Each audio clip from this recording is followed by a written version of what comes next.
മുജാഹിദ് ജമാഅത്ത് ഇസ്ലാമി തുടങ്ങിയ സംഘടനകളുടെ ഇഫ്താർ സംഗമത്തിൽ പങ്കെടുത്ത മുസ്ലിം ലീഗ് നേതാവ് സാദിഖ് അലി തങ്ങൾക്ക് സോഷ്യൽ മീഡിയയിൽ വിമർശനവും പരിഹാസവും. പാണക്കാട് തങ്ങൾക്ക് മാത്രം പ്രത്യേക നിയമമെന്നാണ് വിമർശനം. വോട്ട് കിട്ടാൻ പലതും ചെയ്യുന്നു. സമസ്തയെ പിരിച്ചുവിടണമെന്നും ഐക്യസംഘം ഉണ്ടാക്കണമെന്നും ഉപദേശമുണ്ട്.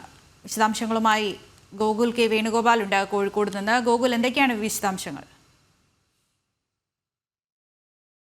സാദിഖ് അലി ശിഹാബ് തങ്ങൾ എന്ന് പറയുന്നത് സമസ്തയുടെ യുവജന സംഘടനയായിട്ടുള്ള SYSന്റെ സംസ്ഥാന പ്രസിഡന്റ് കൂടിയാണ്. സമസ്ത എല്ലാ കാലത്തും മുജാഹിദ് ജമാഅത്തെ ഇസ്ലാമി പ്രസ്ഥാനങ്ങൾക്കെതിരായി നിലകൊള്ളുന്ന ആളുകളാണ്. ഇവരുടെ എല്ലാ പ്രവർത്തനങ്ങളെയും സസൂക്ഷ്മം നിരീക്ഷിക്കുകയും അതിലെ തെറ്റുകൾ, സമസ്തയ്ക്ക് യോജിക്കാത്ത രീതിയിലുള്ള പ്രവർത്തനങ്ങളാണ് അല്ലെങ്കിൽ മുസ്ലിം സമുദായവുമായി ബന്ധപ്പെട്ട് സമസ്ത ചിന്തിക്കുന്ന കാര്യങ്ങൾക്ക് വിരുദ്ധമായിട്ടാണ് അവർ പ്രവർത്തിക്കുന്നതെങ്കിൽ അതിനെതിരെ ശക്തമായ വിമർശനം ഉന്നയിക്കുകയും ചെയ്യുന്ന ഒരു സംഘടനയാണ് സമസ്ത.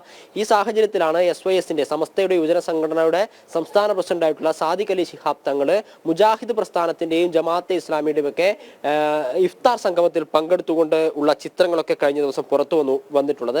അതിനെതിരെ രൂക്ഷമായ വിമർശനങ്ങളാണ് സോഷ്യൽ മീഡിയയിൽ സമസ്തയുടെ അനുയായികളുടെ ഭാഗത്തു നിന്ന് ഉണ്ടായിക്കൊണ്ടിരിക്കുന്നത്. അതായത് സമസ്തയുടെ തണലിൽ വളരുകയും മുജാഹിദ് ജമാഅത്തെ ഇസ്ലാമിക്ക് വേണ്ടി പ്രവർത്തിക്കുകയുമാണ് ചെയ്യുന്നത് എന്ന വിമർശനങ്ങൾ ഇത്തരത്തിൽ സോഷ്യൽ മീഡിയയിൽ ഉയർന്നു വരുന്നു.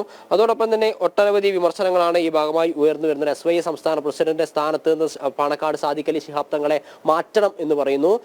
ഇങ്ങോട്ടേക്ക് പോകുന്നത്, അതായത് ഇത്തവണ പോയത് മുജാഹിദിന്റെയും ജമാഅത്തെ ഇസ്ലാമിയുടെ പരിപാടിക്കാണ്. അടുത്ത തവണ അഹമ്മദിയ പ്രസ്ഥാനങ്ങളുടെ പരിപാടികൾക്ക് പോകുമോ എന്ന ചോദ്യം ഉന്നയിക്കുന്നുണ്ട്. എന്തിനാണ് ഈ സാദിഖ് അലി തങ്ങൾ വീണ്ടും ഈ സമസ്തയിൽ ഇങ്ങനെ കടിച്ചു തൂങ്ങി നിൽക്കുന്നത് എന്ന വിമർശനം ഉന്നയിച്ചുകൊണ്ടിരിക്കുന്നു.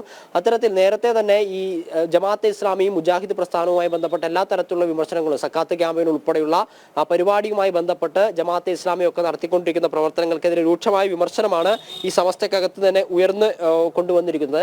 ഈ മുസ്ലിം ലീഗിന്റെ പ്രസിഡന്റ് ആണ് എന്നുള്ളത് കൊണ്ട് എന്തും ചെയ്യാമെന്നാണ് സാദിഖ് അലി തങ്ങളുടെ വിചാരം എന്ന് കരുതുന്നുണ്ട് എന്ന് പറയുന്നു. ഇത്ര കാലം ഉണ്ടായിരുന്ന പാണക്കാട് തങ്ങന്മാർ ചെയ്യാത്ത കാര്യങ്ങളാണ് സാദിഖ് അലി തങ്ങൾ ചെയ്യുകയും പ്രവർത്തിക്കുകയും അല്ലെങ്കിൽ പ്രസംഗിക്കുകയും ചെയ്യുന്നത് എന്ന വിമർശനങ്ങളൊക്കെ രൂക്ഷമായി ഉയർന്നു വരുന്നുണ്ട്. ഈ സമസ്തയുമായി ബന്ധപ്പെട്ട സുന്നി യുവജനങ്ങളുമായി ബന്ധപ്പെട്ടുള്ള വിവിധ വാട്സപ്പ് ഗ്രൂപ്പുകളിലും ഫേസ്ബുക്ക് ഗ്രൂപ്പുകളിലുമാണ് ഇത്തരത്തിലുള്ള വിമർശനങ്ങൾ ഉയർന്നു വന്നുകൊണ്ടിരിക്കുന്നത്.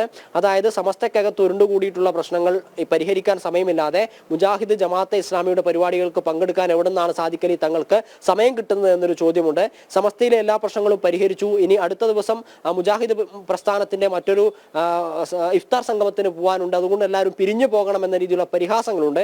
ആ രീതിയിൽ മുൻപെങ്ങുമില്ലാത്ത രീതിയിൽ പാണക്കാട് തങ്ങൾമാർക്കെതിരെ, മുമ്പ് ഉണ്ടായിട്ടുള്ള പാണക്കാട് തങ്ങൾക്കെതിരെ ഉണ്ടാവാത്ത രീതിയിലുള്ള വിമർശനങ്ങളാണ് സാദിഖ് അലി തങ്ങൾക്കെതിരെ ഉണ്ടായിക്കൊണ്ടിരിക്കുന്നത്. അത് ഈ മുജാഹിദ് പ്രസ്ഥാനവുമായും ജമാഅത്തെ ഇസ്ലാമികളും ഒക്കെ ആയിട്ട് അദ്ദേഹം സഹകരിച്ച് പ്രവർത്തിക്കുന്നു. അവരുടെ ഇഫ്താർ സംഗമത്തിൽ പങ്കെടുക്കുന്നു. അവരുടെ ആശയങ്ങളുമായി യോജിച്ച് പ്രവർത്തിക്കാൻ തയ്യാറാവുന്നു എന്നുള്ളത് കൊണ്ടാണ് ഇത്തരത്തിൽ രൂക്ഷമായ വിമർശനങ്ങൾ ഓരോ ദിവസവും പുതിയ ആരോപണങ്ങളുമായിട്ട് ഈ സോഷ്യൽ മീഡിയക്കകത്ത് സമസ്തയുടെ അനുയായികളൊക്കെ സാദിഖ് അലി തങ്ങൾക്കെതിരെ രംഗത്ത് വരുന്ന ഒരു സാഹചര്യമാണ് നിലവിലുള്ളത്. ശരി, ഗോകുൽ കെ വേണുഗോപാലാണ് വിവരങ്ങൾ നൽകിയത്. സാദിഖ് അലി തങ്ങൾക്കെതിരെയാണ് സോഷ്യൽ മീഡിയയിൽ അടക്കം നിരവധി വിമർശനങ്ങൾ ഉയരുന്നത്. മുജാഹിദ്, അതുപോലെ ജമാഅത്തെ ഇസ്ലാമി തുടങ്ങിയ സംഘടനകളുടെ ഇഫ്താർ സംഗമത്തിൽ പങ്കെടുത്തതിനെതിരെയാണ് തങ്ങൾക്കെതിരെ വിമർശനം ഉയരുന്നത്.